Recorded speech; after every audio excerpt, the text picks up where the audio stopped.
Hi guys, বাংলাদেশিরাদের উদ্দেশ্যে কিছু কথা আমি বলতে চাই। আজকে বাংলাদেশ স্বাধীন হয়েছে ভারতের দৌলতে।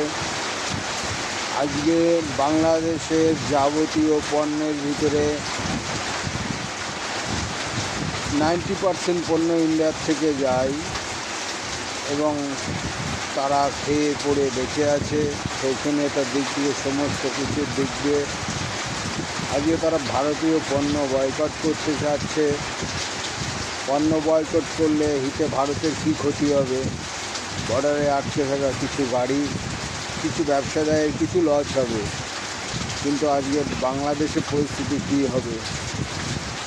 বাংলাদেশের মানুষরা সেটা বুঝছে না যে বাংলাদেশের পরিস্থিতি কী হবে। এক মাস এইভাবে অচল অবস্থা যদি চলতে থাকে, বাংলাদেশে 10 টাকার জিনিস 200 টাকা কিনে খেতে হবে।